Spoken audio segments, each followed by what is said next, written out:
Você conhece o Pergunte ao Livro? Uma inteligência artificial via WhatsApp exclusiva para professores, criada para analisar e esclarecer dúvidas sobre os livros didáticos da coleção Interação da Editora do Brasil, aprovados no PNLD 2026, Ensino Médio. Como acessar e utilizar o Pergunte ao Livro? Acesse o site da Editora do Brasil, clique em Pergunte ao Livro no menu superior, escaneie o QR Code ou envie uma mensagem via WhatsApp pelo número indicado. A partir daí, você pode interagir com o assistente virtual fazendo as perguntas que você desejar. Quais os benefícios do Pergunte ao Livro? Você economiza tempo ao obter respostas rápidas e precisas sobre as obras. Acesse a ferramenta diretamente pelo WhatsApp sem a necessidade de downloads adicionais. E ainda tem acesso às informações detalhadas sobre cada livro da coleção Interação da Editora do Brasil. Aproveite essa ferramenta durante todo o período de avaliação para fazer escolhas alinhadas às suas necessidades pedagógicas.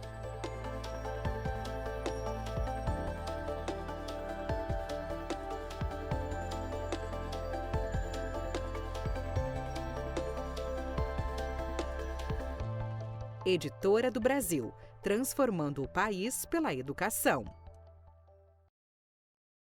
Olá, pessoal! Sejam muito bem-vindos a mais uma Masterclass do Ensino Médio em Foco, série especial da Editora do Brasil para todos vocês, professores, professoras, estudantes, diretores, vocês que estão aqui conosco. Eu sou o Marcos Keller, professor, comunicador e podcaster, e tenho o prazer de conduzir essa conversa, que é uma das 11 Masterclasses que preparamos com muito carinho para discutir temas fundamentais de cada disciplina do ensino médio, e sempre com dicas práticas e muita troca de experiência, muita coisa para a gente falar, para a gente aplicar na sala de aula. E para você conhecer um pouquinho mais dos materiais da Editora do Brasil, a coleção Interação, acesse o site pnldensinomedio.editoradobrasil.com.br. E eu repito, pnldensinomedio.editoradobrasil.com.br.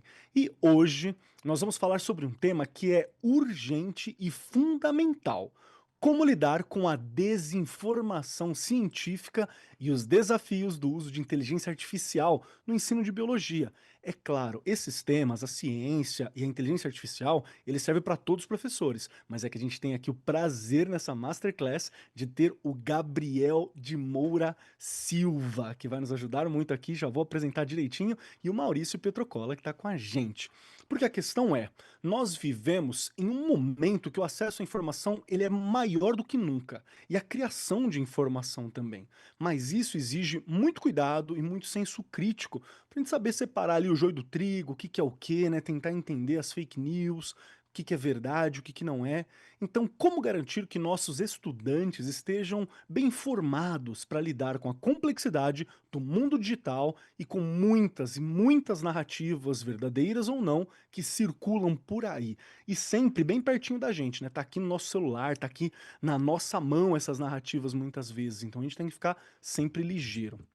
E agora sim, para nos ajudar, nós recebemos o Gabriel de Moura Silva, que é doutor em ciência pela USP, licenciado e bacharel em ciências biológicas, além de professor de educação básica. Tudo bem contigo, Gabriel? Pronto para esse papo? Tudo ótimo, cara. É um prazer enorme estar com vocês aqui, esse tema tão interessante que a gente vai dialogar nessa noite.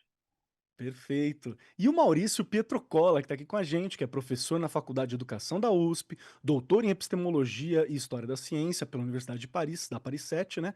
E atua com pesquisa, em ciência, ensino de informação, formação de professores, educação científica, falando sobre a sociedade em risco, que é um assunto que a gente já discutiu algumas vezes, é sempre muito bom. Bom ter você aqui, Maurício. Tudo certinho? Pronto para o papo? Legal, pessoal. Obrigado, Marcos. Legal estar aqui com você, com o Gabriel. Vamos aí conversar esse assunto, né, delicado, importantíssimo, né? Vamos em frente aí. Perfeito, perfeito. E para você que está acompanhando a gente aqui, lembre-se, esse momento é uma masterclass, ou seja, é uma formação, Ou seja, nós emitiremos certificados para quem se inscreveu para essa Masterclass pelo formulário de inscrição. E, gente, você está perdendo a chance de se inscrever? Segue a gente nas redes sociais, que sempre tem lá o formulário um pouquinho antes para você se inscrever, para você receber esse certificado. Nós, professores, somos muito orgulhosos dos nossos certificados, né? Porque é a nossa formação ali materializada, impressa ou em dados que a gente tem, demonstrando que nós estamos atrás de um conhecimento. Então, por favor, se inscrevam. Caso você tenha perdido esse, no perfil da Editora do Brasil você encontra o link com a inscrição de todas as próximas masterclasses. Assim você não fica sem o seu certificado. E seja um bom amigo. Viu alguma coisa ali que é do interesse de um colega professor? Manda para ele o link, fala assim: olha só, esse bate-papo aqui, tua cara. Por que que você não vem aqui também? Para você receber o certificado, para você entender um pouquinho mais. Então, compartilha com a galera, manda lá no grupo de professores que vale muito a pena sempre. Então, bora para o nosso papo. Para falar um pouquinho, vamos começar para entender um pouco desse cenário, né? Fala sobre ciência, mídia, educação. Então, para começar esse papo, Gabriel, vou direcionar para você essa questão, porque assim, quando a gente fala sobre o atual momento em que nós estamos, a desinformação científica é uma verdade, né?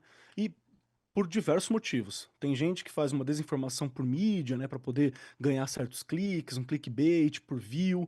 Tem gente que faz isso, às vezes parece até que uma maldade, assim, né, querendo falsear um conhecimento, que pode inclusive colocar a vida de pessoas, né, em risco, vida de animais em risco, vidas em geral em risco.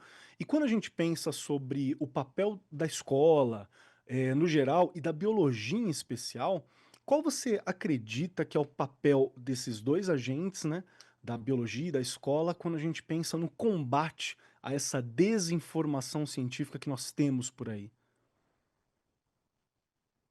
Eu acho que já na sua própria no próprio preâmbulo, cara, a gente percebe aí que a inteligência artificial e a desinformação, ela está muito presente no nosso dia a dia, né.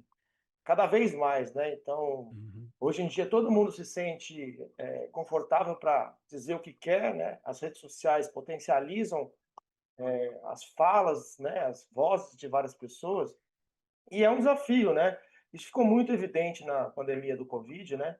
Se for pensar, né, durante o Covid, a ciência foi atacada múltiplas vezes, inclusive utilizando dados que eram dados importantes sobre ciência, e é um desafio para o planeta como um todo, né.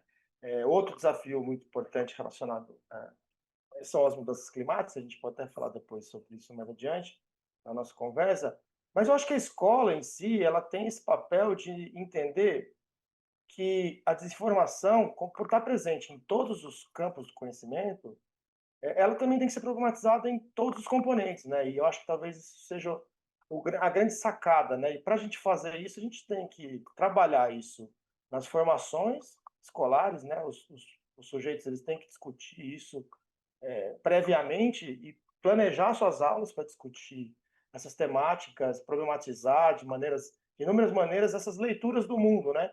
Acho que a escola tem esse papel e que, de certa maneira, acaba valorizando a ciência como um produto social, né? Então, o que vai acontecer na sequência é que os professores eles vão se adaptando a um sistema lógico de pensamento que não seja baseado apenas em opiniões, né? Que os fatos, as evidências se manifestem, né? E aí a biologia ela entra, né? Muito presente nisso, até principalmente por causa da pandemia do Covid, a gente teve muitos biólogos e biólogas sendo atacados aí, né? A gente viu cenas até, vamos dizer assim, desastrosas acontecendo no nosso, no nosso país em relação à vacinação, desse conteúdo distorcido, manipulado, né?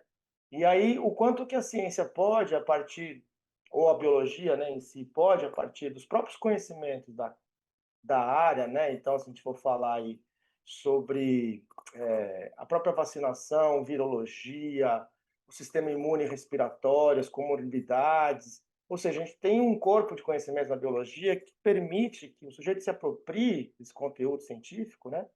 E ele possa debater de igual para igual com uma opinião que talvez seja uma opinião inverdadeira sobre alguma coisa. Então a gente, como professor e professora de biologia, a gente tem que aí, trabalhar o desenvolvimento dessa capacidade deles questionarem as fontes que eles leem, né, identificar as falácias. Não estou dizendo que isso é fácil de fazer, mas é um caminho, né, que a gente possa fazer leituras de muitas modalidades de conhecimentos, vídeos, textos, inúmeros materiais que circulam na internet a todo momento, né, e que a gente possa fazer isso de uma maneira crítica, né, pensando como construir, a partir de evidências e fatos, uma narrativa mais científica, né. Eu Perfeito, vejo por aí. perfeito. E ainda lembrando que é muito da prática mesmo, né? Acho que não é nem ter um método com certeza que a gente vai sempre entender quando que uma notícia é falsa ou não, mas ter o hábito de questionar já ajuda bastante, né? A gente não cair no primeiro momento ou incentivar isso nos nossos estudantes, né? Cultivar isso. Maurício, eu queria te ouvir um pouquinho mais também. Como que você enxerga esse papel da escola, né? Principalmente quando a gente fala sobre o combate, essa desinformação científica. É uma coisa que eu acho sempre legal quando a gente fala de desinformação e de inteligência artificial, rede, né, é lembrar assim, primeiro que desinformação é uma coisa muito antiga, tá? Então, assim, a rede claramente potencializa e meio que deu, vamos dizer assim, democratizou a possibilidade de você desinformar, mas você tem regimes em determinados momentos que intencionalmente produziram materiais com um objetivo específico de desinformação, né? Então, as sociedades, né, as sociedades organizadas e as sociedades democráticas, elas acabam tendo que lidar com esse problema da desinformação, e eu diria que a nossa geração, né, essa geração que está vivendo agora, tendo um novo, né, tá tendo um novo veículo que justamente faz o quê? Ele, de certa maneira, democratiza o acesso à desinformação, ou seja, qualquer um pode desinformar hoje, né? Então, acho que entender esse momento histórico é importante, porque se você pensar, quando a gente tinha o problema dos livros impressos, né, em papel, que eram caros, complicados de serem feitos, sei lá, se alguém já viu uma máquina tipográfica, né, o cidadão passando ali, né, semanas colocando ali letrinha por letrinha para poder fazer uma página do livro, aí roda, ou seja, aquilo ali era tão caro, tão difícil de fazer, que de certa maneira tinha uma curadoria, né? Ou seja, você selecionava que livro que ele ia publicar ou não, você escolhia, né? E, em geral, os grupos organizados meio que diziam, não, esse livro aqui é importante e tal. À medida que você vai ampliando as possibilidades, você começa a ter menos barreira. Então, eu acho que a gente vive exatamente esse momento. Praticamente, o que a internet fez, ela derrubou qualquer tipo de barreira que pudesse restringir o acesso, né? Então, qualquer um vai lá hoje e posta. Agora, o segundo ponto que me parece também legal pensar é que a gente está tendo uma chance muito legal, e eu acho que a fala do Gabriel vai bem nessa direção, que é entender que informação e conhecimento são coisas diferentes, né? Perfeito. E que, claramente, se a escola em algum momento teve dúvida, qual que é o papel formativo dela? Eu diria que hoje a gente não tem mais dúvida nenhuma. O papel formativo é gerar conhecimento. Então, assim, quando o Gabriel fala, não, nós temos que trabalhar com diversos modais, né? Vídeo, filme, ou a gente tem que ter um livro que ofereça essas oportunidades, o que você está dizendo? Você está dizendo assim, não, eu quero formar, né? Eu quero que meus alunos aprendam a produzir conhecimento e não simplesmente selecionar informação, né? Porque a questão toda é um pouco essa. Antigamente, a escola meio que fazia as duas coisas, né? O número de bibliotecas era restrito, o número de acesso a livros era restrito, e a escola meio que fazia essas duas coisas. E, na minha opinião, durante muito tempo, a escola se acomodou em fazer o trabalho de divulgar informação, que eu diria que é mais fácil, né? Você lembra sei lá, vocês não vão lembrar, mas na minha época, o que a gente fazia, a gente copiava na lousa, né? A gente tinha que copiar coisa do livro no caderno, quer dizer, eram coisas claramente de memória e informação. Então, hoje, me parece que, de alguma maneira, as mídias e a própria internet meio que liberou a escola de fazer isso. A escola não precisa lidar com informação, ela tem que lidar com conhecimento, que é justamente quem vai qualificar ou não a informação. Então, legal é o que o Gabriel falou. Os professores hoje, né, devem ter clareza que o papel deles é hoje trabalhar com a formação de conhecimento.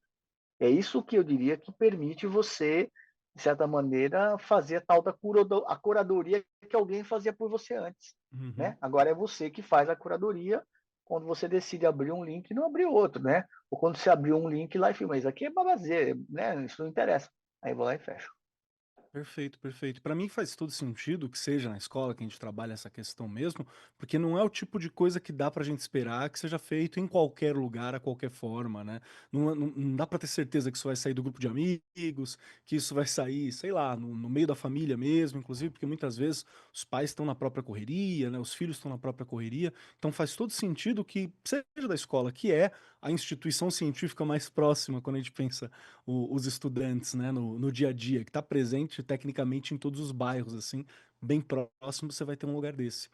Eu queria puxar de novo para você, Gabriel, numa questão que, assim, muitas vezes, quando a gente pensa o dia a dia, né, do estudante, o dia a dia dos professores que tá dado, né, o que a gente está vivendo, a gente tem uma série de valores, construções, crenças e normas, né, que estão por aí.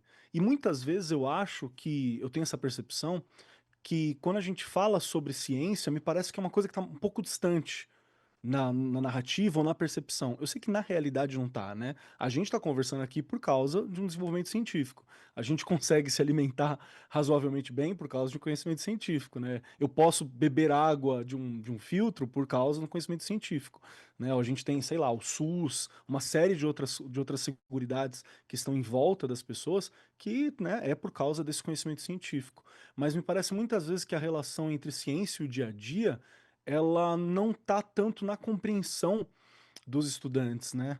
Eu percebo isso quando eu penso as ciências humanas, que é a minha área de atuação, né, com filosofia e história, mas eu sei que isso deve estar presente também quando você pensa, por exemplo, a biologia, que muitas vezes parece que falta a compreensão de que a biologia permeia, né, tudo que a gente está em volta, todas as relações que a gente tem, toda a questão da vida, a própria presença do ser humano ali. Então, você acha que esse olhar mais crítico, ele vai auxiliar uma compreensão mais crítica dessa relação entre ciência e o dia a dia? Isso ajuda a ter um olhar mais crítico sobre o que eu consumo na rede social? Será que compreendendo que a ciência está em mais lugares, que ela tem uma outra presença, o quanto ela pode influenciar no dia a dia, isso vai facilitar na rede social ou não? Ou tem alguma outra técnica que você acha que é mais importante para lidar? Eu queria, vou te responder essa pergunta, mas antes eu Claro, queria fazer até uma parte aqui em relação ao que o Maurício falou, né? por Porque favor. embora o Maurício tenha falado que o papel da escola é construir o conhecimento, né? Não é uma tarefa fácil, né? E acho que por Uhum. conta disso fica difícil de ter uma resposta única para o que você está me fazendo de pergunta. Mas eu vou pensar aqui primeiro no seguinte: a ciência, obviamente, tem um papel essencial para um debate que seja menos homogêneo, né? Um debate heterogêneo, né? Social, né? Então, esse papel é importante. Agora, o domínio sobre a ciência, né? O dominar a ciência como um produto, você destacou bem, né? Mas o domínio dessa a habilidade de falar, de ler o mundo do ponto de vista científico, ela é realmente complexa e ela muitas vezes é vista de uma forma bastante cristalizada, né? E é transmitida pelos professores dessa forma, né? E aí eu acho que, pensando em desinformação, né, eu li recentemente um texto bastante interessante sobre isso e que a pessoa vai trazer outros aspectos importantes que fazem sentido na hora que a gente está tentando entender por que alguém cria uma desinformação ou o que gera, né? Então ela vai falar de três vertentes. A primeira das vertentes que ela fala é quando um sujeito tem interesse de enganar alguém, né? Então, a ideia é você ter um emissor que vai fazer uma comunicação indevida ou inadequada para um receptor, né? Tem um problema associado a isso, se a gente pensar do ponto de vista do próprio os acontecimentos da Covid, que é a ideia de você ter censura, né? Fácil, censura prévia em relação a informações que talvez sejam apenas dúvidas, né? Por exemplo, de algum interlocutor aí da internet, né? Então é um problema associado a isso. A pessoa fala numa segunda vertente, que é a vertente da própria crise institucional, ou seja, dessas instituições que passaram a perder credibilidade, porque e aí isso abre um leque de oportunidades para outras pessoas, outros grupos falarem sobre esse determinado conhecimento, né? Acho que o caso mais famoso que me vem à cabeça é a fosfoetanolamina, né? que aí a mídia cobriu esse caso como se fosse a cura milagrosa para o câncer, e na verdade a gente sabia que não era, né, e que não existe esse caminho, né, de milagre, mas isso gera, né, uma crise institucional, quer dizer, a própria mídia se autodestruindo, né, nesse ponto de vista. E eu acho que talvez a principal vertente, né, seria essa vertente mais crítica do ponto de vista da gente conseguir tentar entender qual que é a disputa de autoridade que existe nas mensagens que estão circulando no Hum. mundo. Eu acho que esse é o grande problema, né? Aí o exemplo das mudanças climáticas talvez seja o mais clássico, né? Se for pensar, a comunidade científica entende as mudanças climáticas como um consenso, né? Não existe alguém, tá? Existem alguns grupos científicos que falam que não, mas são, assim, raros e tão esparsos. Agora, a comunidade acredita plenamente, né? Acredita baseado em dados, evidências. Tem grupos enormes discutindo isso, né? O painel intergovernamental de crise climática, né? Enfim, é uma infinidade de fatores que nos levam a entender o mundo dessa forma, com mudança, e mesmo assim a gente não consegue resolver os problemas, porque tem outros grupos disputando, né, essas questões, né. E isso é uma coisa que vem de longa data, como o Maurício já apontou antes, né, e ela só vai se retroalimentando com os caminhos. Então, eu vejo, Keller, que a ciência tem esse papel, né, de apoiar uma construção de conhecimento mais robusta, né, do ponto de vista de evidências, de análises, de processos bem consolidados, de colaborações entre grupos, mas ao mesmo tempo tem muitas coisas que estão subjazendo ali, né, o conhecimento e que precisam ser evidenciadas para que a gente consiga entender a mensagem que está sendo passada, né? Então, não apenas achar que alguém criou uma fake news para enganar alguém, porque no fundo há muitos interesses, jogos de poder ali por volta disso, né? É claro que Uhum. isso daí, olhando do ponto de vista da escolaridade, vai aparecendo nuances ao longo da vida desse sujeito da escola. Você não pode falar isso, por exemplo, com um aluno do quarto ano, mas talvez já dá uma introdução e de repente lá no sexto e no oitavo, e assim, isso vai se complexificando, né? A forma de olhar para o mundo. Perfeito. O que me leva também a uma outra questão. Quando você pensa sobre essa forma de lidar, né, como você vai lidar no sexto, no sétimo, nosso foco aqui é o ensino médio no geral, né? Então, a minha pergunta é como? Como tem alguma forma? Como que, por exemplo, como está sendo trabalhado no material, né, do qual você é um dos autores, como está sendo trabalhado para ter essa discussão? Tem alguma forma prática? Tem alguma dica para lidar? Como que eu posso trabalhar, por exemplo, essa diferença entre o que que é ciência, o que que é senso comum, que é uma coisa que nós normalmente fazemos na filosofia, né? Senso comum e pensamento filosófico. Mas quando a gente fala das hard science, quando a gente fala de biologia, a gente pode ir para a ciência, pseudociência é uma questão importante hoje em dia da gente falar, senso comum e até mesmo você tem alguma proposta de atividade, tem alguma forma para a gente começar a lidar com essa verificação do que pode ser uma notícia falsa, do que pode ser só uma narrativa, ou mesmo uma mentira sobre a realidade, né? Sobre algo que às vezes tem um fundinho de ciência, um fundinho de realidade, mas toda a interpretação, toda a forma como está sendo divulgada não é bem isso. Tem alguma técnica, tem alguma forma? Como que está sendo trabalhado? Como que o professor pode trabalhar essas questões? Se você me permitir, eu até gostaria de mostrar o nosso material, Ah, por favor. que tem uma seção bastante interessante que a gente busca trabalhar, ela chama Ciência por Fora, né? É uma seção que ela busca, de certa maneira, fazer conexões entre ciência, sociedade, ambiente, e a gente tem uma atividade que, de certa maneira, aborda a questão das mudanças climáticas no branqueamento de corais. Se me permite, eu vou compartilhar com você, já tinha separado ela para a gente falar também. Fica à vontade. A ideia que a gente tem é que a gente possa trabalhar com dados, né? E os dados, eles podem Perfeito. ser de inúmeras naturezas. E, além dos dados, tentar entender qual é a natureza da construção desse conhecimento científico, né? Como ele é construído, o que precisa para chegar lá, né? Então, por exemplo, nessas atividades que a gente propõe, a gente tem dois tipos de sessões bem consolidadas na obra, né? A ciência por fora e a por dentro. Eu estou aqui mostrando para vocês a ciência por fora.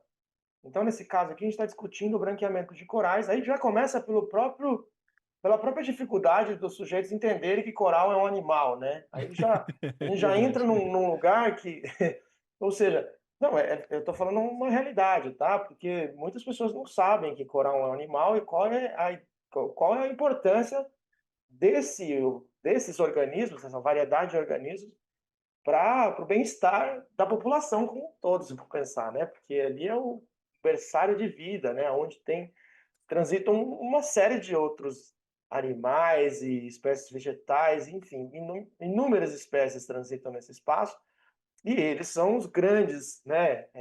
Os grandes receptáculos dessa maravilhosa biodiversidade que vive ali, né? E aí a ideia é que tá, então, aí a gente já começa a entender que esse processo ele é um processo bastante complexo, né? Que habita esse ambiente. E por que está acontecendo um branqueamento de corais? Qual a importância disso na minha vida, né? O que significa isso, né? E daí você pode associar um texto como esse, que é um texto que vai falar de uma pesquisa realizada, é um texto da revista FAPESP, desculpa se eu passei muito rápido, né? Da agência FAPESP, é um texto que vai falar sobre uma pesquisa que é brasileira, que vai falar aí sobre um trabalho em colaboração de vários grupos, né? Então, eu nem vou entrar muito no detalhe do que é a pesquisa, porque não é o caso, mas o fato é como a ciência se constrói com base em várias ações de sujeitos diferentes, inclusive com pensamentos diferentes. Então, aqui, no caso, é uma bioquímica trabalhando com uma bióloga, né, e construindo um conhecimento acerca da mudança de temperatura e o impacto que ela causa no coral, né? E a partir disso, trazer uma discussão em relação aí ao que você está falando de o senso comum. Então, no senso comum é debater essa ideia de que existe algo, um componente vivo que transforma um ambiente num lugar legal, num lugar mais orgânico, mais harmonioso, né? Uma entidade viva aí. Eu acho que esse seria o senso comum, né, no caso, né? A ideia das ciências vem a pesquisa, a natureza do conhecimento e toda a proposta que elas estão fazendo, que se conecta claramente com dados científicos associados ao aquecimento global, né? E aí, a ideia dessa atividade é continuar pensando, bom, qual é o aspecto que está modificando o ambiente, qual é a variável que tem nesse ambiente, que está modificando ele profundamente ao ponto de branquear, e o que significa branquear, porque branquear, ao mesmo tempo, é deixar de fazer fotossíntese. E isso, assim, gera um impacto tremendo na biodiversidade que está em volta, e o que vai causar, de alguma maneira, perdas em níveis gerais, assim, inclusive da pesca, né? Num nível mais complexo disso, então você pode analisar aí, continuar analisando dados científicos relacionados ao aquecimento global, que estão disponíveis em várias plataformas, e você pode analisar a curva de aquecimento ao longo de 20, 30 anos, né? Que é facilmente obtido esses dados. E também procurar desmentir aí o que se fala em relação a esse fenômeno que está acontecendo agora, né? Tem muita gente que, isso não é nada, né? Não vai acontecer nada. Imagina que esse coral aí vai influenciar na minha vida, né? O que vai acontecer na minha vida, né? Então as pessoas aí volta naquele afastamento da ciência, né? Com a sociedade, né? De tentar entender que o coral ele faz parte de um processo, de uma cadeia alimentar enorme da qual você se beneficia também, né? Todos nós. E daí isso também gera debates aí sobre os impactos causados nas comunidades caiçaras, né? E aí a gente começa a entrar numa discussão sobre justiça climática, quem é que tem acesso às coisas. Ou seja, eu acho que a chave é não entrar na atividade achando que ela está fechada, né? É Perfeito. tentar, aos poucos, ir abrindo ela. Então, essa atividade ela tem lá o texto e algumas perguntas, que são uma base de pensamento, né, relacionadas ao próprio entendimento do que está acontecendo, que está sendo narrado nessa reportagem, do ponto de vista científico, né? Mas também, por exemplo, pesquisar exemplos de fake news, notícias falsas que falem sobre desinteresse político global relacionado a mudanças climáticas, ou seja, e isso vai abrir campos até para se pensar numa produção posterior que tenha algum sentido para a comunidade e que não necessariamente seja sobre branqueamento, mas que esse branqueamento seja um disparador de um processo maior que está ali passando do lado desse sujeito na sala de aula. Perfeito, perfeito. Tá completinho. Dá para você trabalhar mais de uma aula, inclusive, o professor. São Dá para muitas aulas, discutir cara. muito, muito bem assim esse conteúdo. É muito doido, pô, falando diretamente com vocês aqui, com os professores que estão acompanhando a gente, o quanto que um material didático bacana, ele colabora com a realidade de uma sala de aula, principalmente quando a gente pensa numa realidade de uma escola pública que talvez não tenha tantos acessos, né? A gente tem de tudo no Brasil, né? Tem escola com muito acesso, com pouco acesso. Então, esse material como esse, ele é muito bom. Lembro aqui o pessoal que está acompanhando a gente que pode ver o material inteirinho, na íntegra, dá para você dar uma olhada lá no site pnldensinomedio.editoradobrasil.com.br, e o material que nós estamos falando é o Interação, Ciência da Natureza e Suas Tecnologias, né, especificamente o de Biologia, Cultura Científica e Mundo Contemporâneo, né? Maurício, gostaria de ouvir você também. É legal, eu acho que o exemplo que o Gabriel trouxe é super atual, super importante, e ele tem assim, acho que vale a pena ressaltar que assim, o que a gente tem hoje é um sistema, tanto o sistema natural, né, o biológico, ele totalmente integrado com os outros sistemas, né? Então, ou seja, o que a gente tem, na verdade, é que seguir um pouco a sequência de causalidade, quer dizer, uma coisa vai causando a outra, e assim, as pessoas não podem achar, não, mas sei lá, eu não moro na praia, o coral está muito longe de mim, o que eu tenho a ver com isso, né? Ah, sei lá, o coral morre, mas morre um monte de espécies sumiram, assim, esse tipo de pensamento, eu diria assim, se ele um dia serviu, né, para a gente entender o mundo que a gente está, isso faz muito tempo, né? As coisas estão muito integradas, né? Então, ou seja, alguma coisa que acontece no oceano, e como o Gabriel deixou muito claro, né, tem todo um ecossistema, né, uma biodiversidade que depende do coral, ele, na verdade, vai impactar a vida da gente, né? Independente de você morar próximo ou não. Ou seja, aquela ideia da não localidade, né, que os efeitos podem estar num lugar e as consequências estão em um outro lugar muito longe, eu diria que essa é parte um pouco do trabalho que a gente faz na escola, e essa sessão, né, que foi construída no livro, né, Ciência por Fora, ele tem exatamente essa marca. Quer dizer, a gente, na ciência por dentro, tenta entender, né, os conceitos, né? Então, o Gabriel falou, né, fotossíntese e tal, são conceitos específicos, né, da ciência, que a gente trabalha naquela perspectiva da ciência por dentro, né? O que a ciência está querendo dizer com isso? Por que um coral tem que ter cor? Por que as cores são variadas, etc. Quando a gente vai na ciência por fora, a ideia é ver que como tudo isso impacta na vida de todo mundo, né? Nós, né? Outros seres vivos e seres não vivos também, né? Sei lá, você tem uma mudança na própria ideia de como que você protege uma determinada região da praia de erosão, né? Os movimentos das marés. Eu acho que essa ideia totalizante, né? Que hoje tudo está integrado com tudo, eu diria que é o grande desafio do ponto de vista da formação cidadã, né? As pessoas entenderem que elas estão vivendo numa rede de conexões. E a ideia da coleção, a coleção desde o começo, ela foi pensada desse modo. A gente quer oferecer conhecimento de dentro da ciência, aquilo que o cientista faz, produz, mas a gente quer muito que as pessoas entendam como que isso está batendo na vida dela em vários setores. E por conta disso que tem toda essa disputa política em cima do conhecimento científico, né? Aquilo que o Gabriel falou na outra questão, né? Que você tem os grupos se influenciando. É claro, isso de certa maneira tem dinheiro envolvido, tem poder envolvido, tem influência envolvida, tem um monte de coisa. Perfeito, perfeito. Quer acrescentar mais alguma coisa? Por favor, Gabriel.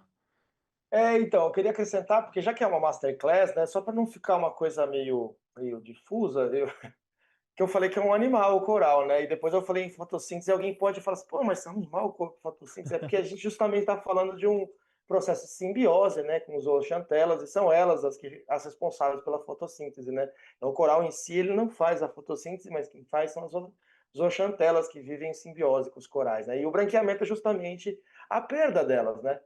Então, a produtividade primária se perde aí, né. Vamos aproveitar essa masterclass aí para também fazer a parte do conhecimento científico que pode ter ficado aí perdido, né.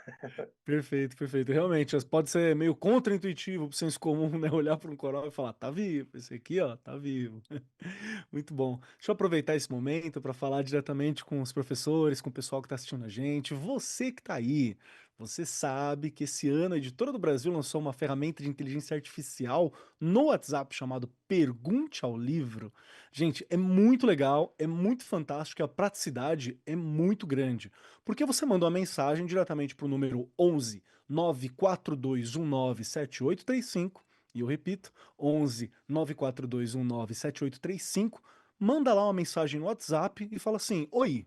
Na hora que você mandar um oi, a nossa inteligência artificial já vai te responder falando um pouquinho sobre qual livro você quer saber mais. Ela vai perguntar o livro, aí você vai ter umas opções, você escolhe ali se já aparecer, se não você pede mais, vai aparecer outras opções, e ali, quando você informar qual livro você quer saber mais, a ferramenta vai começar a te responder e conversar com você como se você estivesse conversando diretamente com o material. Então você pode ir lá colocar biologia, cultura científica e mundo contemporâneo e perguntar que tipo de atividade você tem aí que pode me ajudar a falar sobre pseudociência, senso comum, né, sobre fake news, sobre essas questões que nós estamos conversando aqui até esse momento. E a inteligência artificial, ela vai listar atividades, vai falar as propostas, vai ter a página, você pode perguntar em que página, e aí ir direto à página no material, lá no site pnldensinomedio.editoradobrasil.com.br. Então, ali nessa conversa, você pode perguntar várias coisas e conhecer muito mais sobre o material. É uma relação muito mais profunda com o material que você pode ter, o que te ajuda a ter uma decisão mais consciente também sobre qual vai ser o material que vai te acompanhar ao longo dos próximos anos, né? Então você pode perguntar quais atividades estão disponíveis, que competência está sendo abordado, me dá um resumo da obra, enfim, o que você perguntar, ela vai se esforçar ali para responder para você, tendo como base o nosso material. E, gente, não é qualquer inteligência artificial que está perguntando, porque muitas vezes inteligências artificiais no geral aí podem dar aquela alucinada, né, e falar alguma coisa que não tem nada a ver. Essa nossa, ela está partindo ali do conhecimento do livro que foi construído pelos nossos autores, né? Então você está partindo de um material científico, de uma base, então é muito bacana e é muito legal para você experimentar essa relação, entender um pouquinho mais e conhecer um pouquinho mais, né? Eu tenho certeza que isso vai te ajudar a fazer uma escolha muito melhor, muito mais consciente também. E agora, voltando para o nosso assunto, nós falamos um pouquinho aqui, né, sobre a inteligência artificial. Lá no começo a gente falou um pouco sobre a facilidade, né? O Maurício falou sobre essa facilidade de gerar alguns tipos de conteúdo hoje em dia também. Nós discutimos sobre como muitas vezes as inteligências artificiais podem ser usadas tanto para coisas positivas quanto para questões um pouco mais difíceis, né? A gente tem uma batalha enorme aí entre artistas, inteligência artificial e por aí vai. Mas a questão é, a inteligência artificial ela está aqui, né? Ela já está presente no cotidiano escolar. Todo professor sabe disso, seja pelo aplicativo, seja no WhatsApp, seja através das buscas, ou mesmo na produção de texto. Muito professor de literatura, muito professor de produção textual está enfrentando aí uma batalha, né? De falar como utilizar a inteligência artificial, quando utilizar, como não utilizar, escrever, falar para a inteligência artificial, escreve esse texto para mim. Isso não é utilizar, tá, gente? Se pedir para corrigir, para dar uma, né, dar uma ideia para melhorar, ainda talvez. Mas essa coisa de escreve para mim não funciona, senão a gente não aprende. Então, a inteligência artificial, ela já faz parte do cotidiano. Quando a gente pensa, por exemplo, dentro da biologia, como que a biologia pode educar ou como que eu posso utilizar a inteligência artificial de uma maneira para a biologia que pode dar esse senso crítico, pode ter um uso mais ético, pode ter uma utilização um pouco melhor? Como que ela está sendo abordada, Gabriel? É. Eu fico pensando sempre quando, na questão da inteligência artificial, o que mais me chama a atenção é que ela já está, como você nos falou, já está muito presente em Hum, tudo, né? Praticamente tudo, tudo. Você até para você escolher alguma coisa que você quer fazer, já é complexo, né? Porque possivelmente essa escolha já está meio teleguiada ali, né? sim, Então, as escolhas mais espontâneas, assim, são mais difíceis, né? Até os próprios aplicativos de streaming, que você vai assistir alguma coisa ou e tal, ele já tem ali um caminho que ele já achou que é o seu caminho, né. Então, eu acho que talvez a nossa grande dificuldade seja que as pessoas identifiquem os seus próprios caminhos com as inteligências artificiais, mas que elas também saibam que existem outros caminhos, né? Que existem outros conhecimentos ali perambulando no sistema, porque a chance de você entrar num mundo, né, muito próprio, né, com ela é muito grande, né? E achar que aquele mundo é só seu, né? Que no fundo esse instrumento ele traz conhecimentos que estão aí perambulando pela internet, né? Quando eles são bem, vamos dizer assim, algoritmizáveis, né? Quando eles são bem não enviesados, né? No caso, né? Grande parte né? E esse é um grande problema também associado a isso, né? Eu acho que aí eu vou dizer como não vou nem falar só da biologia, eu acho. É o papel da escola como um todo, dos educadores, em conseguir fazer que esse sujeito tenha o mínimo de pensamento crítico sobre aquilo que ele está, como ele está interagindo com essa máquina, né? E aí tem muitas formas da gente fazer isso, né? Inclusive utilizando a ferramenta ao nosso favor, né? Então, assim, vamos praticar uma atividade usando ela. Vocês vão fazer uma pesquisa, por exemplo, sobre vacinas, e cada um vai fazer uma pergunta. E nós vamos avaliar que tipo de resposta é dada pelo DeepSeek, pelo Gemini, pelo ChatGPT. Nós vamos gastar uma aula inteira para tentar entender se aquele tipo de embasamento que essa inteligência artificial está trazendo é o mesmo, é compartilhável, é diferente, essa mensagem, essa informação, ela representa alguma coisa do ponto de vista científico, ela tem referencial teórico por trás ou não, né? Então, ou seja, eu acho que é muito essa ideia de você usar, porque assim, eu sou professor de educação básica, né? Você já mencionou isso antes, né? Se a gente fala para eles, olha, precisa fazer tal coisa aí, vamos dar uma pesquisada aí, né? Do tipo de professor, né? Bora dar uma pesquisada aí sobre, sei lá, um tema biológico que é de interesse. Eles não vão entrar nas coisas mais. Eles, tipo, a própria ferramenta do Google ela já está trazendo informação, né? Então, e agora ela já desce uma informação pronta ali, seccionada, com categorias Com e uma tal. cara de verdade, né? Lista de cara. Então, é isso. Aí, ele não vai entrar num artigo científico, né? E aí eu acho que a ideia é essa, você trabalhar com essa perspectiva, já planejado anteriormente, né? Você é professor, você tem que se planejar anteriormente para isso, né? Então a temática, ela tem que ser uma temática que possa ser debatida e por que não trazer um artigo científico para falar sobre esse determinado tema que foi estudado, Boa. né? E o quanto que isso apoia ou desapoia o que está sendo falado na inteligência artificial, né? E aí eu não estou nem fazendo apologia, nem demonizando ela, estou só dizendo que a gente tem que tentar entender, porque no fundo também, Keller, é tudo muito agora, né? Aqui está acontecendo, então a gente ainda não tem suporte teórico para falar o que pode vir a acontecer, né, com esse conhecimento. O que a gente sabe é que muitas vezes o resultado é o mesmo. Então, as atividades que eu propus, muitas vezes chegam no mesmo resultado, sabe? O resultado vai lá, ele caminha para esse lugar. E aí a gente tem que debater isso em sala de aula, né?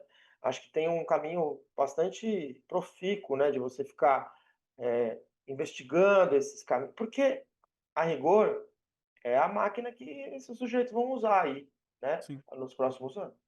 Então, se a gente não se dá conta disso logo e começa a se apropriar disso de uma maneira crítica, né, tentando entender quais são os vieses que estão por ali, quais são os erros, enfim.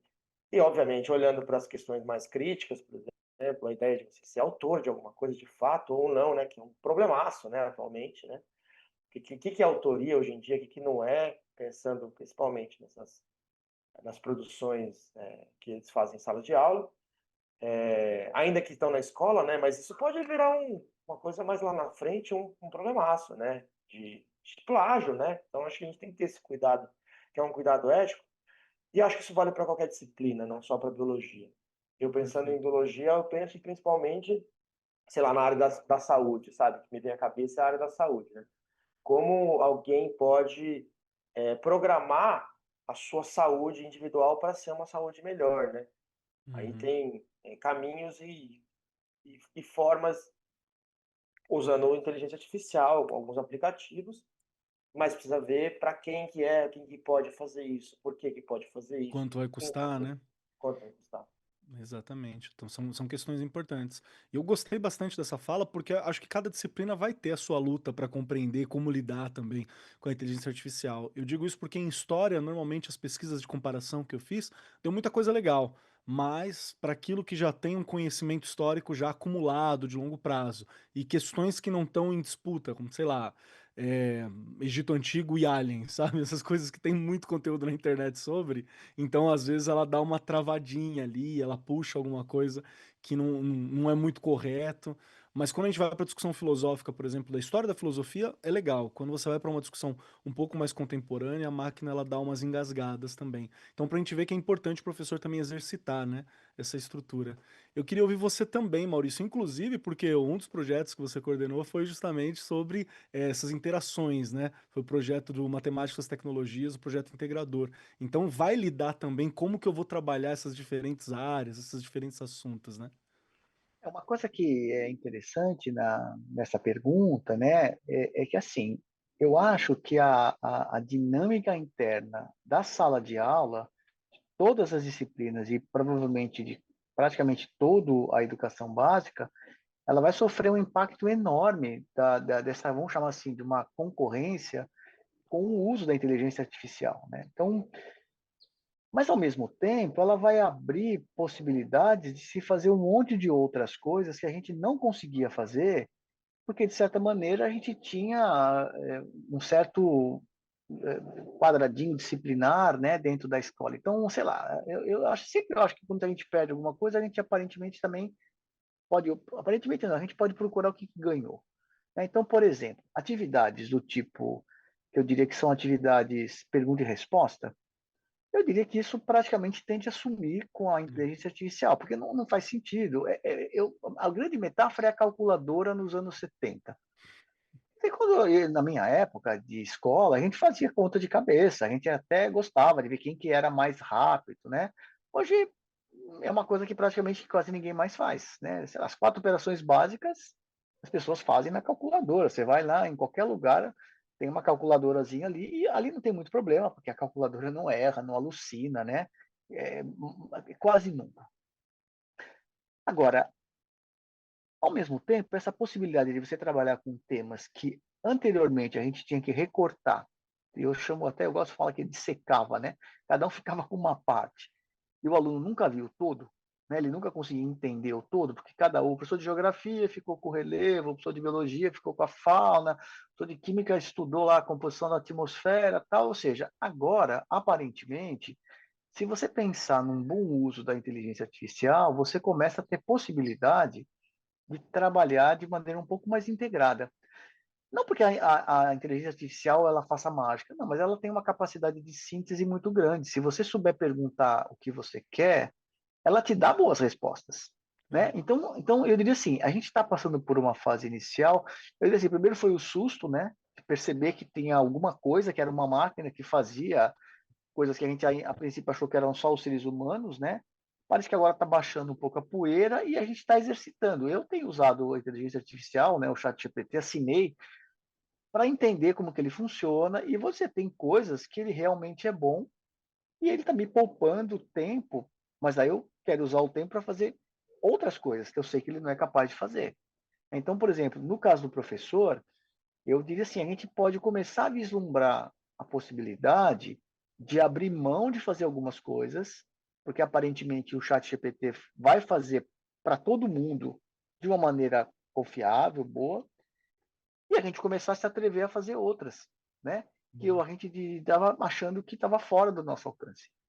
E então, assim, eu acho que tem um lado legal que está aparecendo, né? Acho que eu estou na do Gabriel, não é nem fazer apologia, nem demonizar.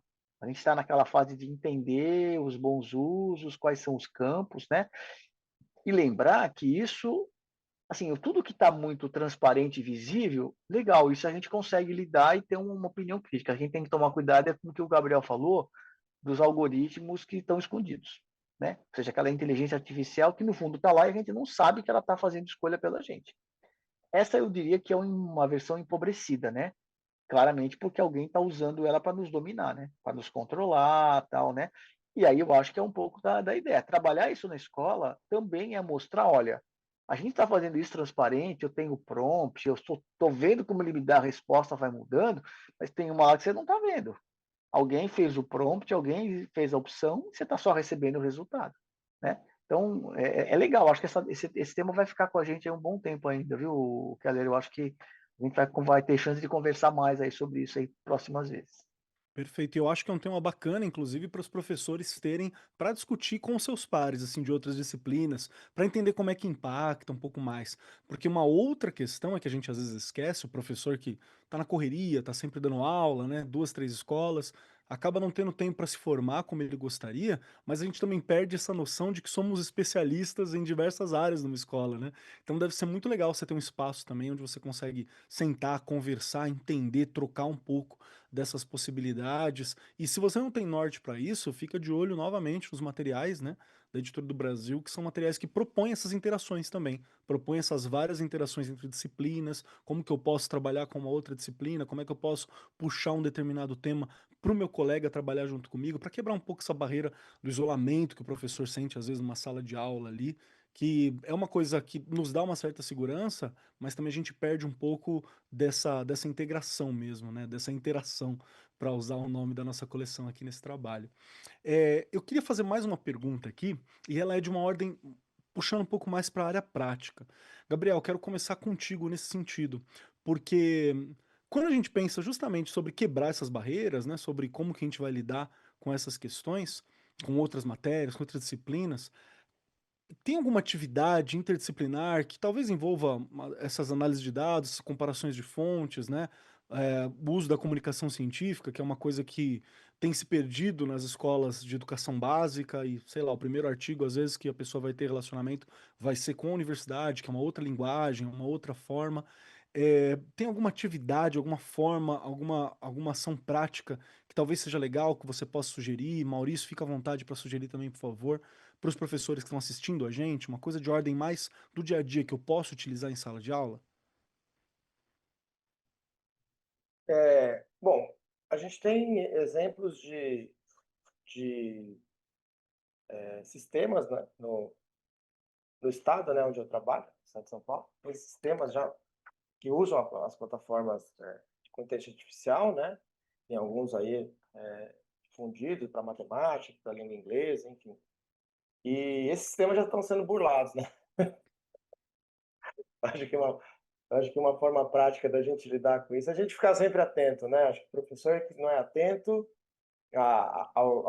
aos caminhos que estão sendo relacionados ali no dia a dia dos estudantes, acaba tendo uma avaliação muito ruim desse sujeito, né? Se você não está, acho que tudo tem a ver, no fundo, com a sua conexão com a pessoa, né? E acho que num mundo com máquinas de interação juntos, isso pode ficar um pouco complicado dessas interações, né? A gente viu recentemente com a, a proibição de celular na escola que existe muita manifestação de voz, né? Que estava ali presa, acumulada, né? Então, muita fala, né? E até com dificuldade de fazer uma argumentação lógica, né? E agora que passou, né? Também acho que é um pouco disso, né? Que se acomoda, né? A gente já começa a ver uma necessidade de uma busca por conhecimento, né? De não ficar só exteriorizando o que pensa. E aí eu acho que o grande caminho, né? Um pouco do que o Maurício falou, que a inteligência artificial, ela tende a ajudar você a fazer aquelas tarefas que são tarefas que você não quer fazer, são tarefas que precisam acontecer às vezes, algumas nem tanto, mas sendo bem crítico, mas algumas precisam acontecer e aí você não vai fazer elas, porque a inteligência artificial vai te ajudar para que você possa realmente fazer um bom planejamento, né? E esse bom planejamento ele vai focar principalmente em diálogo, né? Acho que é colocar esse sujeito para dialogar com o conhecimento, né? Então, usando a própria ferramenta de inteligência artificial, mas também programando, né? Acho que o caminho também é esse, né? Ele pensar em formas de programar as coisas para que isso de alguma maneira sirva para ele, para ele construir esse conhecimento que ele tem interesse. E aí isso requer que a gente chama talvez de uma alfabetização midiática, né? Você tornar um sujeito capaz voltando no que a gente estava falando lá atrás, né? De não apenas acessar, mas de criar conhecimento, né? Criar conteúdo, às vezes criar conteúdo na internet. Então, assim, eu procuro, na medida do possível, trabalhar com estudantes lá na escola, sempre com produtividade de texto, com produtividade de vídeo, né? Acho que é muito essa questão de. E eles estão muito querendo criar coisas, né? Acho que Uhum. essa é um pouco dessa sociedade contemporânea agora, né? Que é uma sociedade De de certa produção, maneira, é né? um pouco imediatista, né, mas que quer construir, que quer criar, que quer fazer as coisas, que está interessado, mas eles não têm as ferramentas ainda para fazer uma coisa crítica, algo que tenha um pensamento bem elaborado. Então, eu acho que é roteirização, né, trabalha com roteiro, trabalha com perguntas bem qualificadas para a inteligência artificial, né, eu vejo dessa forma, né, então, e com tempo, né, acho que com tempo suficiente para que essa análise ela se acomode também, né, que não possa ser uma coisa muito rápida. Gostei muito quando o Maurício falou que a sociedade de perguntas e respostas ela vai meio que morrer, né, e eu concordo com ele nesse aspecto. Eu acho que, o que vai acontecer é que as perguntas vão tender a ser mais elaboradas e as respostas vão ser enunciadas pelos próprios sujeitos, né, eu acho, em contato com esse conhecimento que a inteligência artificial vai trazer, né. Mas tudo isso está ainda num campo que eu estou perambulando também, né, porque eu empiricamente estou trabalhando isso na minha sala de aula, mas com as suas limitações, que são as limitações do lugar que onde eu trabalho, né, e que tem os seus problemas, enfim. Por exemplo, a ausência de um equipamento como esse em sala de aula, dá uma atrapalhada, né. Concorda comigo? Dá uma atrapalhada se não ter Sim. o celular, então é um dilema. Ou o celular está presente lá e a gente pode utilizar esse equipamento como ao nosso favor, pensando em construção de conhecimento coletivo, né, em interação digital, mas, ao mesmo tempo também ele passa a ser um problema, porque, isso é uma chave para um lugar que a gente não quer, né, que é um sujeito mergulhado num mundo em que ele não tem Distraído, né? domínio, que ele não consegue criar. Então só para resumir tudo que eu estava falando, acho que as atividades de criação são as atividades que podem ter muito resultado, um resultado bom. Então, se eu sugerisse para os professores e professoras que estão nos assistindo, que trabalhassem mesmo, né, essa ideia de construção de roteiros, construção de textos bem elaborados, reconstrução de textos, a hora que um constrói, o outro passa para o outro, e eles começarem a identificar vieses de inteligência artificial, né? Então, as trocas entre pares, tudo que a ciência nos ensinou aí, que pode ser difundido, né? Eu sempre procuro trabalhar essas que a gente chama de natureza do conhecimento científico, né? Como que o conhecimento se constrói a partir de informações, né? De dados. Perfeito, perfeito. Maurício, gostaria de ouvir sua contribuição também.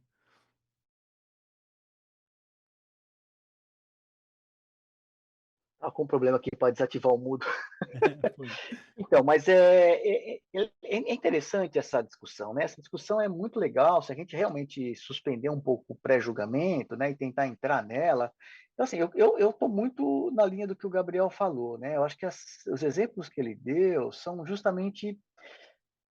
É, eu acho que a tendência é a gente ter uma balança que vai começar a pender para o lado da criação. Se a gente for olhar a escola nesses últimos 100 anos, né? Pega, sei lá, o século XX, aí, como você vai ver que a escola era muita repetição, né? Até usando a ideia do Deleuze, né? Repetição e criação, né? Na verdade, assim, a gente tinha uma escola que talvez por falta de instrumento, por falta de entender qual era o papel, a gente, na verdade, trabalhava muito na dimensão da repetição. Né, os alunos faziam tabuada, os alunos aprendiam, né, a fazer as contas, né, sistemas métricos, as fórmulas de física, os nomes na biologia, ou seja, era uma sociedade que, de certa maneira, meio que deixava na escola um pouco dessa obrigação de uma certa acumulação de conhecimento ou de informação, se quiser pegar a minha primeira fala. Aparentemente, o que a gente está percebendo é que essas tecnologias, né, talvez de uma maneira ainda muito atrapalhada, atabalhoada, as pessoas estão usando ela está começando a permitir você pensar nessa balança mudando um pouco de lado. Isso que o Gabriel falou, é isso aí, quer dizer, 50, sei lá, 30 anos atrás, sala de aluno produzir vídeo, né, Possível, né? mesmo com aquele barateamento de câmera que a gente tinha, meu, hoje assim, o equipamento, o hard está aí, né, o celular, a câmera e tal, mas assim, a ideia de você fazer o roteiro, você definir cena, você já está tudo meio que, o que seria a parte de repetição, que uma produtora, entre aspas, faria, está meio disponível. O aluno Uhum. pode entrar como o diretor, o artista, ou seja, a dimensão da criação parece que está começando a aparecer com mais propriedade.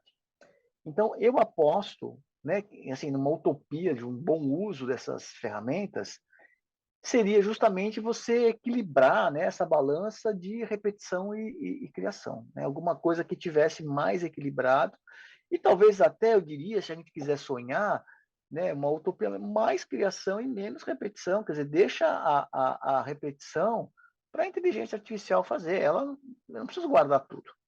Deixa lá, né? Eu sei que quando eu precisar eu vou lá e acesso rápido, eu sei perguntar.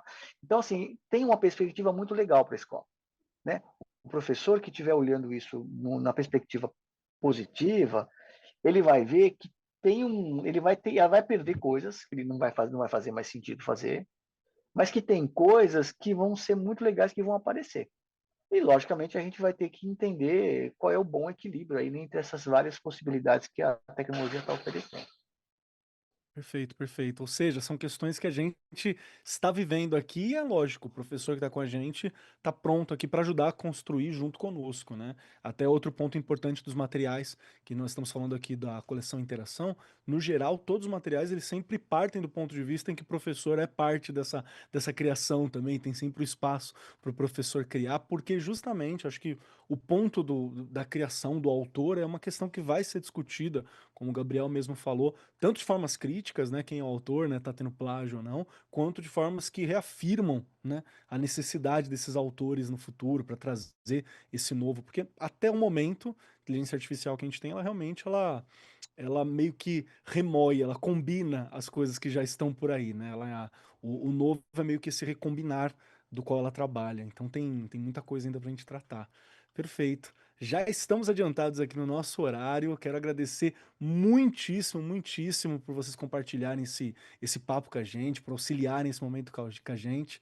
E tenho que dar, é claro, alguns momentinhos para vocês, para se direcionarem direto ao público que está nos assistindo, né? Maurício, fica à vontade para começar. Pode falar diretamente para o público que está aqui conosco. Tá bom, eu agradeço aí mais uma vez esse bate-papo, essa oportunidade. Eu tenho muita confiança nos professores, eu acho que ser professor é uma coisa muito legal. Eu realmente continuo achando, né, na minha primeira nos primeiros momentos na sala de aula, lá atrás, né, quando eu fui professor, né, no ensino médio, assim, eu tive muito prazer sendo professor e eu continuo tendo prazer sendo professor, e acho muito legal a gente trabalhar essa profissão muito ativa, dinâmica, e acho que assim, a gente passa por momentos de chateação, né, a gente, de certa maneira, quem está na escola há um tempo mais deve ter levado um susto com essa geração nova, eles mudaram muito rápido, né? Foi muito rápido que eles vieram na esteira da tecnologia mudando também muito rápido, acho que meio que bagunçou a cabeça da gente, mas eu acho que a gente agora parece que está encontrando um outro norte, né? Eu vejo muito legal todos os livros didáticos, né?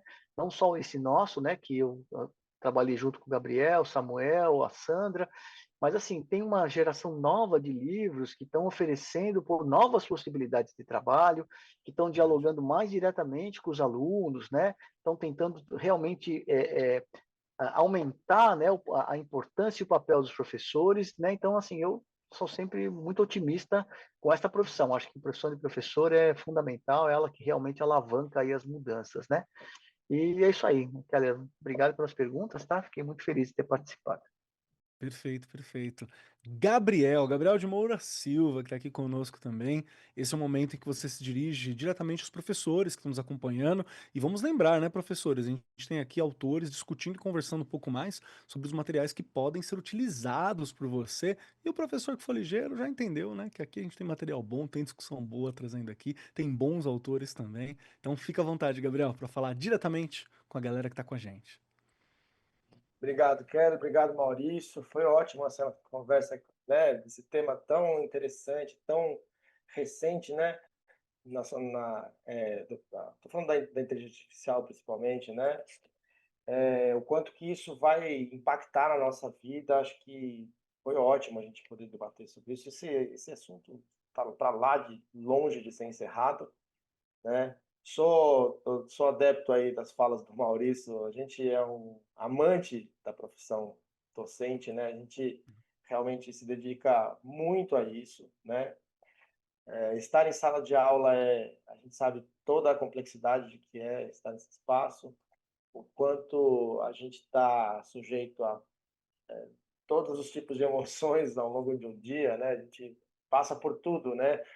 Já me peguei um dia do feliz ao triste em segundos, e quanto que isso impacta a nossa carreira, né, como pessoa no mundo, né. Então, o que a gente faz é preparar materiais que ajudem, esses professores e professoras a planejar melhor as suas aulas, né. Nosso grande interesse é que você, professor e professora, tenham aí autonomia, né, e que o nosso material seja um excelente suporte para que você possa trabalhar nas suas aulas, né. Então, temos atividades diversificadas, temos textos muito bem elaborados, né. A gente tem também as coisas relacionadas ao vestibular, obviamente, né, que faz parte do ensino médio. Temos atividades integradas, com os outros componentes do ensino médio. Então, tudo isso que a gente fez, né, ao longo de um bom tempo, né, foi tudo pensando em manter essa possibilidade de você ser autônomo na sua aula, né, que você possa cuidar para que você tenha um sucesso na sua aula, né. E, obviamente, isso aí é adaptável à sua realidade, né, então acho que, de certa maneira, a gente tentou abarcar o máximo de realidades do país aí, para que vocês possam ter um bom desempenho em suas práticas, né. Então, para mim foi um prazer mais uma vez estar aqui com você, Quero, Maurício, ótimo também conversar com você, dialogar sempre. E é isso, fica meu forte abraço para todo mundo. Perfeito, perfeito. Muito obrigado, muito obrigado.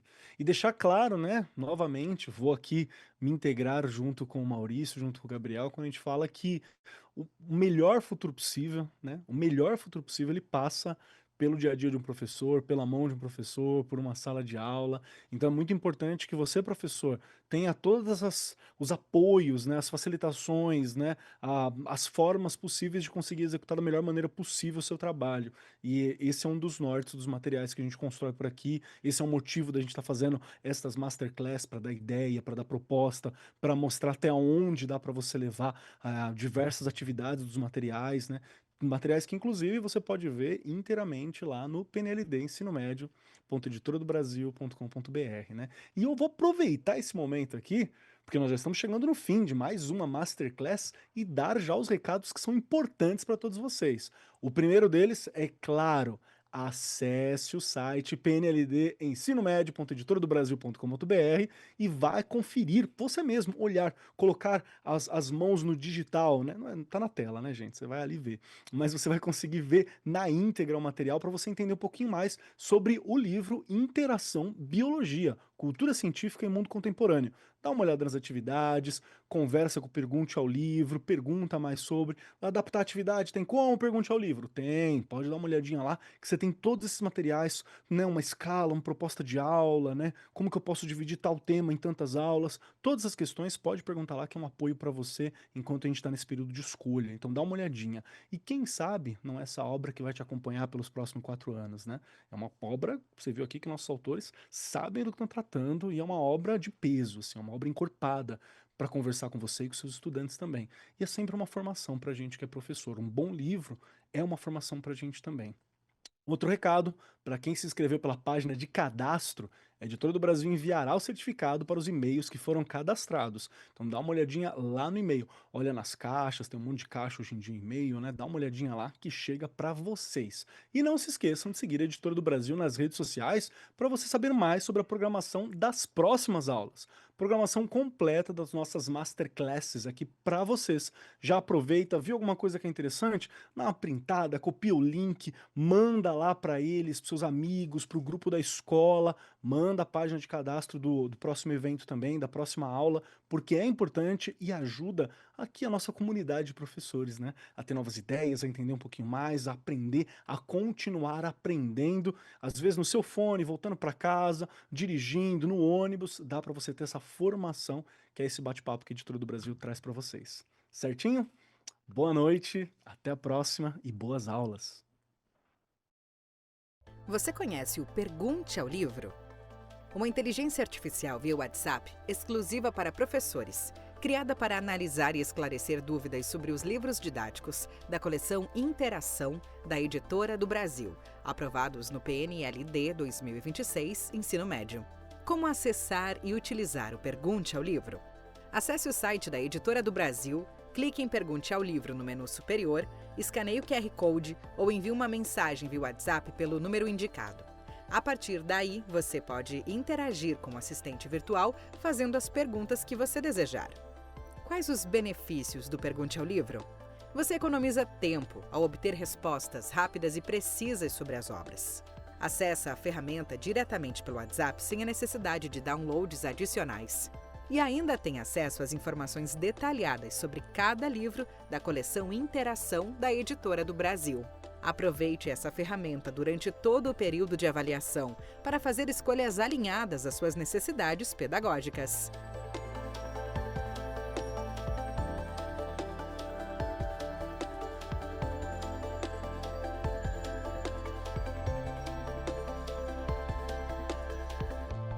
Editora do Brasil, transformando o país pela educação.